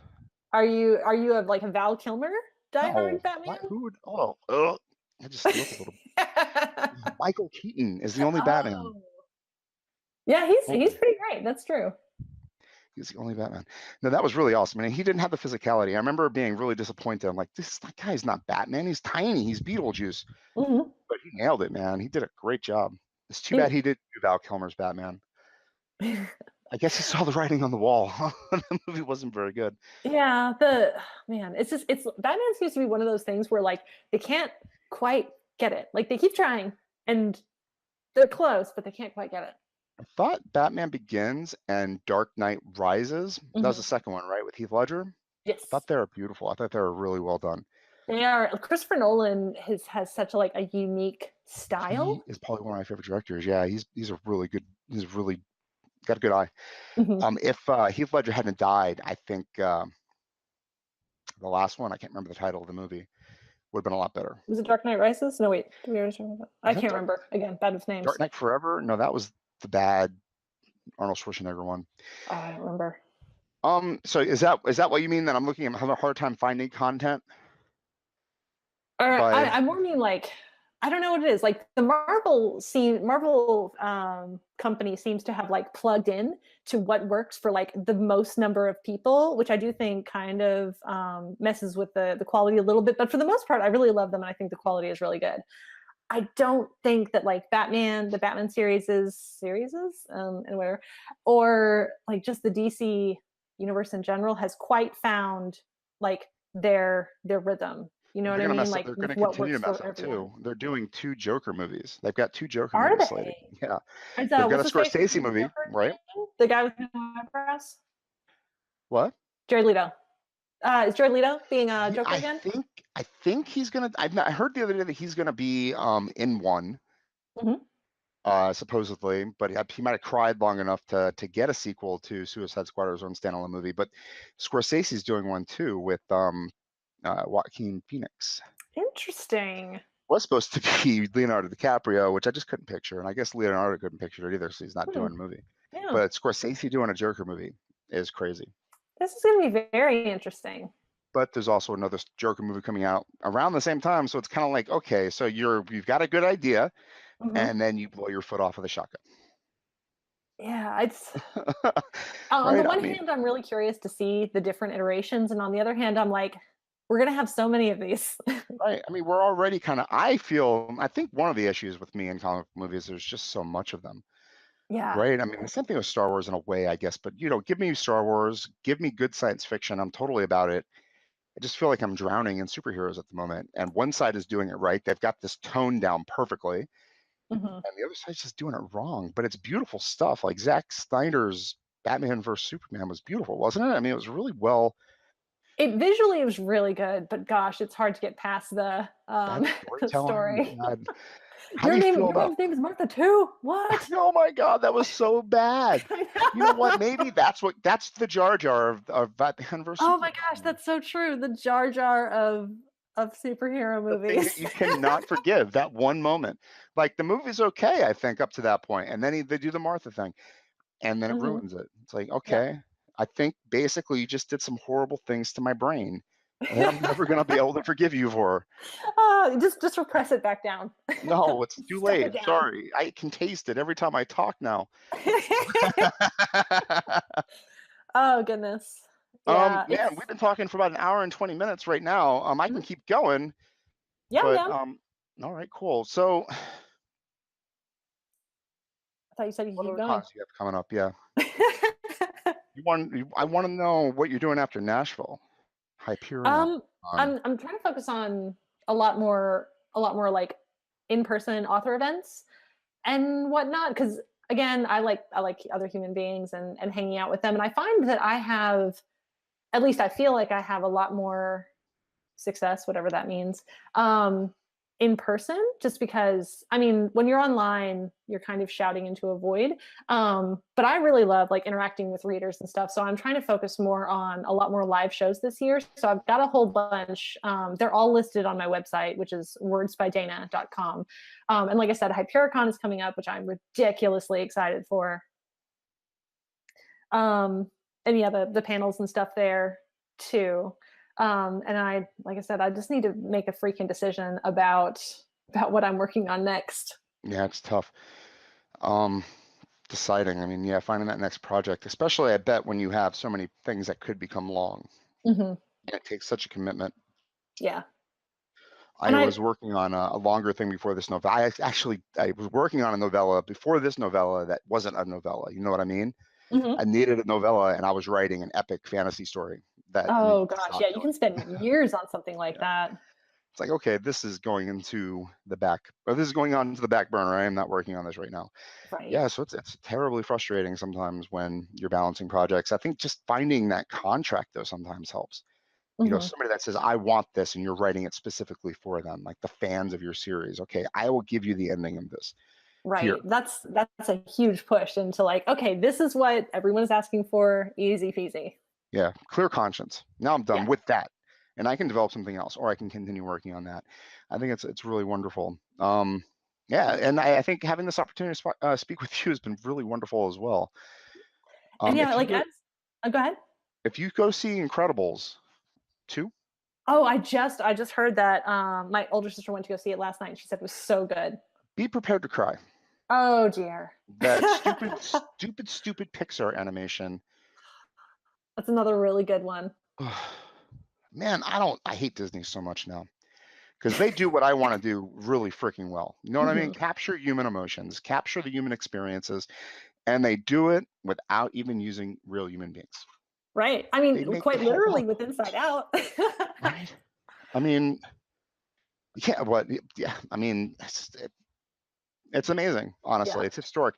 And they're doing Disney too, and they're doing the Marvel thing too, which I they actually do are. find historic. I mean, what a moment in cinematic history, a continuing story for 20 freaking films in like how many Hmm. years? 5, 10, something like that? Oh yeah. And I Ridiculous. think they do a really good job of like planning exactly how they're going to like set it up and what is going to come out when and the storyline. Like I feel like there's a room somewhere in Disney with just gobs of storyboards and like the thread Oh, things that connect yeah, and you're everything. right, because that's what they do. That's their thing. They make mistakes and they use the eraser. That's their whole deal. You know what I mean? Every Mhm. project starts being a lump of poo that they mold into something that wins an Oscar. You know what I mean? It's like everything is practice until it's not. Right. You just keep getting better and better and better. Yep. So yeah, and Um, that's the thing about making a decision is like it's hard because as an indie author, like I can do any number of things. Like yeah. I thought for a second about just releasing the last segment of the Skateboards, Magic, and Shamrock series as like an online thing for readers instead of like selling it as a book. But then I'm like, well, then I'm being inconsistent. And I have like a neurosis about not being consistent. Yeah. I mean, Like, that's you're right though to have that neurosis because you have to be consistent. People have mhm, to be able to count on you. You know what I mean? If you're putting this out on that day, you have to do it. And if you yeah. don't, you're gonna screw up 20 people's love of you, basically, I think. Right. Yeah. I always want to try to make things easy for my readers. I don't want to try and like overcomplicate things. I just want to try and keep it simple, you know? Hmm. Which is one of my things with Star Trek is like the newest one, which I've not seen because it's on that like subscription only thing. Uh-huh. Yeah. But I I'm feel sure like it's that's amazing. a situation where it's been overcomplicated. I think the way people, the really funny thing about Star Trek is people got excited, didn't they? They're like, Mhm. oh, please give me Star Trek. I can't wait to watch it again. It's one of my favorite things. Right. Oh, but you're going to give me a hard time about that? So now it's not Yeah. one of my favorite things anymore, and you can go screw yourself. And that's how easy Right. it was, right? I mean, Star Trek proved you can poison the waters so flippin' easy. Hmm. Star Trek fans are hardcore fans, and they Hmm. said no. No, I'm done with subscriptions, dude. I'm gonna pirate this shit. Yeah. And I'm and not I, gonna you do know it. what? And I get why companies like want people to subscribe because it's, they're plugged in and they're getting money Who and da can da da. stop that? And they make it But I, impossible to as a cancel it. user, not a fan. Not a fan of the subscription method at all. There's got to be something new. I'm not a fan of the advertising method either. I don't know what the method is. Hmm. I think the method is you stop trying to be a freaking billionaire because that's greedy and it's not working. But that's where I'm Yeah, coming from. I that's think the money whole other hoarding, thing. yeah, it's a whole other thing, right? It's a whole political thing. Because I mean, Yeah. ultimately, we all want to be rich. We all want our private plane. The I don't only, want to have a private plane. I just like want to be like comfortable where like if my, my car breaks down, I can just pay to have it taken care of without sweating it, you know? That's but like then, that's but then a the sweet Walton spot. dies tomorrow, and it turns out you're related, and you just inherited $6 billion. Do you really feel the same way? You know what I mean? It's a good question. That's Because we don't true. have $6 billion. Me and you can talk Can about we do not a having it test all day. where I get 6 billion and then I'll let you know? Yeah, well, you know what you could do? If you get $6 billion, you can give me half, and then we we could reconvene in a year and have a discussion about how it affected our thinking on the matter. I'm all for this plan. I am so for this See, that's plan. what's so cool because you're like, okay, 3 billion is not bad out of six, but you know what's going to happen? You're going to murder me for my 3 billion. You're going to kill me for it, and you're going to take it back, and you're going to tell yourself, I needed it. It was I mine. don't know how your food got poisoned. Gosh, guess Oh, we'll never know. I just have my 6 billion back. I don't know. Just counting my money over here. Yeah. So yeah, man, I am not going to keep you much longer because this was a really fantastic conversation, and I'm definitely going to invite you back. As you noticed, I have this show is going to be Origin, and I'm going to get you on it. Probably in about 6 weeks is when Okay. I'll publish this actual episode, unless you have something specific that you want to plug between now and then. I said you have Um, a con in July. yeah, that's the weekend of like July 6th through 8th. So I think we're like this. I think this will probably be out past that date. Yeah. I have two promises right now that I have to get out this week. I have my 100th episode. Oh, Um, exciting. yeah, I sold that to the guy. So Hmm. he's my 100th. I can't be anything but the 100th on him. And Totally then the understandable. person after him has been promised too. But I could probably get you up after that, one other Well, one. Because I I really, made the mention of my website with all my events and stuff. So if you can do it, cool. But if not, I totally understand. okay, I'll let you know. I'll put a priority on it. Hmm. 'Cause I don't think if there's anybody else, I'll just send you an email and let you know.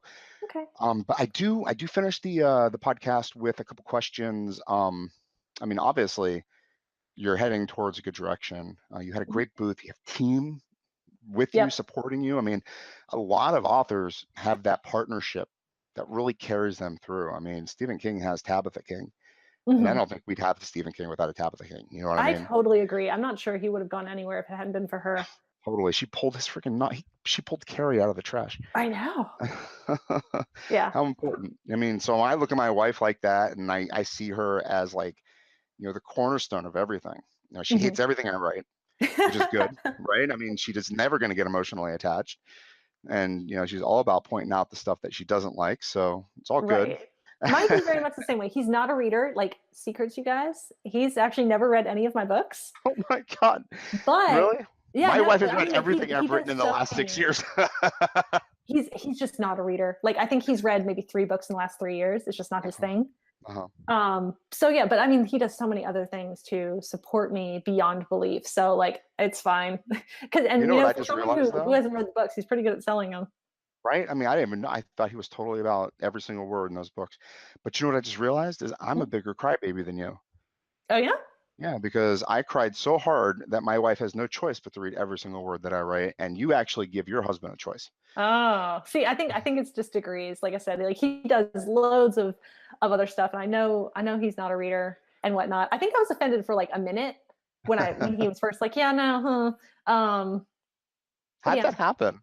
Was it just like, no, babe, not going to read your stuff? Or was it like, okay, I'll read it. And then like 6 months later, you're like, you're not going to read that, are you? yeah, that was kind of how it went. Like I was like, maybe you really should read the books and stuff. And he's like, okay, cool, yeah, totally. And then like it didn't happen because, like I said, he just doesn't read. But I mean, he does learn so much about them because I have an audio version of Out of the Shadows coming out, and he went to school for like music business and audio recording or engineering or whatever. So he's been doing the recording for it. So he's hearing the story. But also like I'm somebody who processes things by like verbally barfing all over you. So like at the end of every day after I've been writing, I'm just like, Mike, these are all the things in the writing that I'm working on. Blah, blah, blah, blah. I know, And right? That's what I then do to so her. he She's hears like, about it. how do you want me to love these stories when you're telling me every single nuance of them on a daily basis and what's changing about them, what your hopes and dreams for these people are? I mean, I've basically written these stories with you. I hate them as much as you do. Well, at least in that way, like they don't have to read the books because they No, know they get to live them them. anyway. But unfortunately, she is my first reader. I make her read for grammar. It's like, read these. Oh, there you go. Yeah, that's always good. Yeah, I love it. I mean, you can't do it alone. But this is not, you No. are not an indie publisher. If I decide to publish more stuff independently, I'm not an indie publisher. We're doing this in a team. Hmm. We're doing this together, honestly. I mean, meeting you at BookCon and, establishing this relationship over a podcast, we know each other now. I'll be able Yeah. to point you out to other people. Hmm. So, I mean, your sphere of influence has grown by at least a person. I'll have to keep in touch with you, maybe even over Twitter because I don't like it there, but you're not on Instagram, so I try to be on Instagram. You have to use your phone. yeah. And it's not good. So it drives me crazy. So none of like Buffer or the other one, Oh, Crowdfire, right. they won't let you post that stuff. Yeah, They won't let you post Instagram's on pretty Instagram. funny about like its permissions on auto posting and stuff. Hmm. So yeah. Yeah, you Um, can't do that. but yeah, I'll have to like, actually be on there, be on Twitter once in a while now. Well, I'm always paying attention to what people are doing too, so I can Hmm. participate.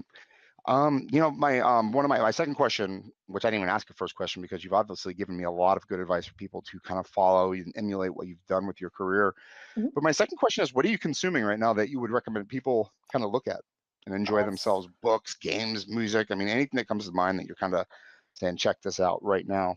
right. Well, I talked about Dragon Age, and I think the story in that is really good, but that will eat part of your life. So, if you're not a gamer and you're not willing to Yeah. give up like 150 hours of your life, um, I would say actually it's funny. I'm not actually reading anything like seriously right now. I've got a couple of books kind of open, but I'm not seriously reading anything at the moment. I have a cart full of books that I need to choose from. I'm the same. My Um, phone is filled. I am yeah. so bad. I feel horrible. I haven't finished a book in so long. I can't remember the last book I finished. Actually, no, I do. It was the guy who killed Osama bin Laden. I read his book. Oh, right. That must have been I read it. interesting. It was in the last few months, I guess. I have so many books open right now. So depressing. Yeah, because like I said, I try to read works by my fellow indie authors, so I've got a bunch of those to choose from. Something I'm I I'm don't just at do a place enough of of, like needing to make honestly. decisions, aren't I? Yeah, man. I don't know what's going on with you. You need to just decide. I know. I just finished. I read, or rather, I finished listening to the audiobook of Mansfield Park the other day, which I really enjoyed by Jane Austen.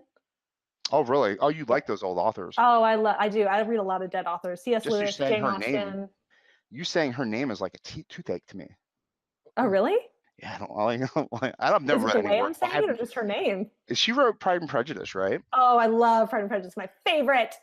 But they made movies of that are horribly boring, and I can't watch them. See, So that's the thing. That's the thing is I feel like older books definitely teach you to be patient because you're right. There are some stretches of Pride and Prejudice where nothing happens for a while.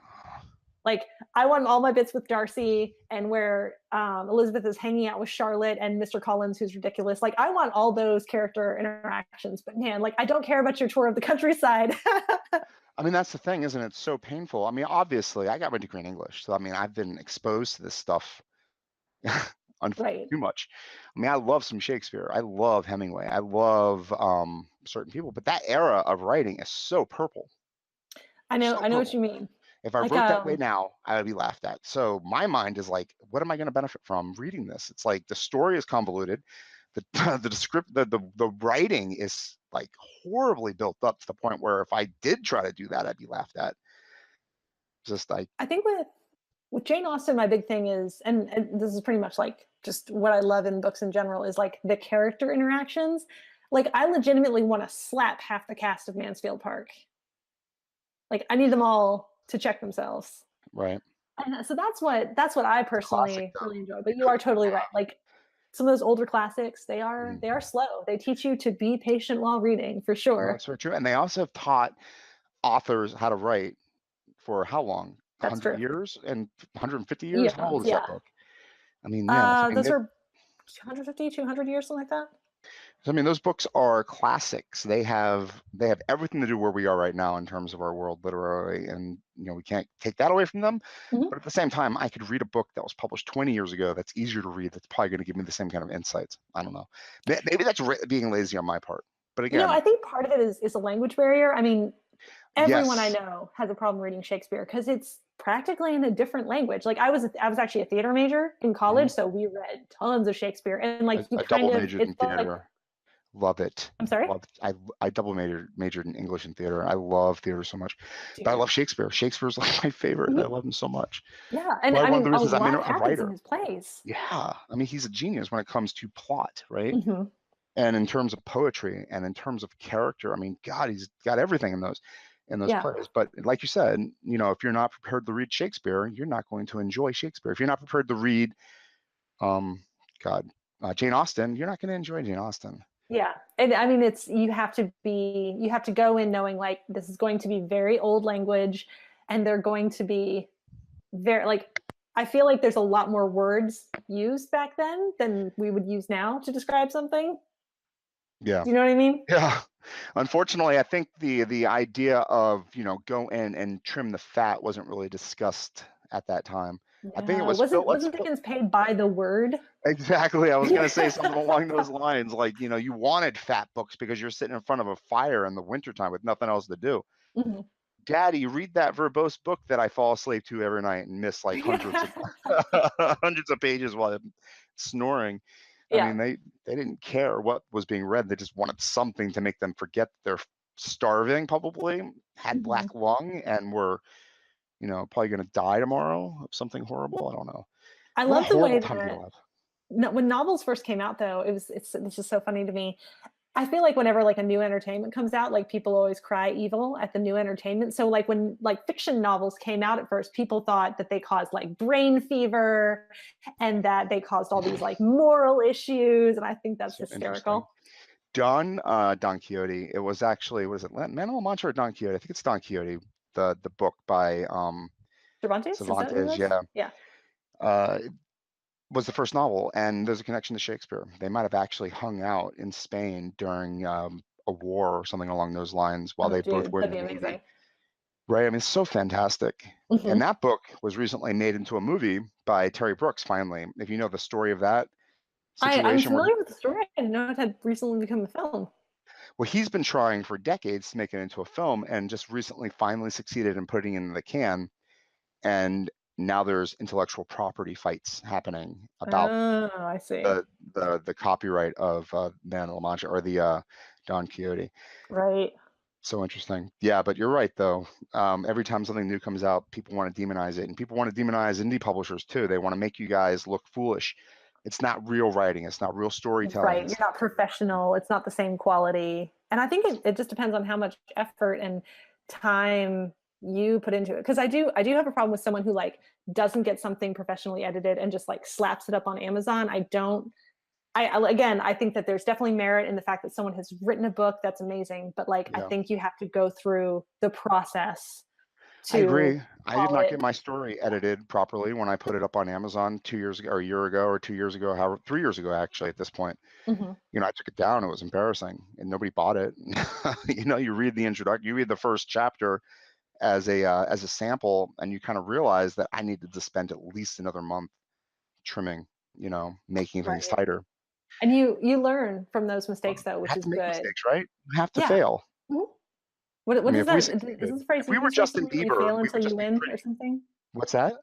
And I feel like you just recently used a phrase like you fail until you don't or something like that. You fail until you succeed. I mean, we're always failing, aren't you? I mean, you're basically, I don't know. Do we know we succeed? Does Stephen King know he succeeds? I What know is Anthony success? Bourdain didn't know he succeeded, right? At the Right. end of his life, 61 years old, that dude freaking hung himself because he thought he failed at something and he was a millionaire. Mhm. So honestly, we got to grab these little tiny moments and not worry about failing or succeeding. It's true. And I Happiness mean, is with like art, fleeting. it's all subjective. So, Yeah. it's really just are you proud? Did you like do you know you did a good job and you put forth the effort and all that stuff? I think you said the best thing. I mean, being good, right? Being nice and kind and finding those moments of happiness, those little kernels. I mean, that would be the thing that would kind of take away from this, enjoying things. Mhm. finding things that make the misery go away, make the cold stop being cold, make the winters not so bleak. We want to Yeah. read Jane Austen at the fire. We want to watch Star Wars. We want to have Captain Kirk save the day. Mhm. These are moments in life that get us through it, because Yeah, and just ultimately all we are is the what is it, the sex parts of the machine reproducing the next generation of workers. mhm. Yeah, and I just wanna add a little bit of light to the world. Okay. Mhm. Oh, you're not going to do that today, though. I might. We'll see. I'm going out into the world. I'm actually leaving my house, so we'll see. Okay. Well, there you go. Yeah, I'm not. I'm going to sit here for a couple more hours and then go into the world. there you go. Excellent. And you gave us your website, but please, just one last time, where can we find you on the World Wide Web? My website is www.wordsbydana.com. And then you can also look me up on Instagram, Twitter, and Tumblr, just at Dana Fraedrich. That's, you just spell my name if you can. Fraedrich is Fraedrich. And you can find me also on Facebook at Words by Dana. And I'm really glad to have met you. Thank you so much for coming in during BookCon.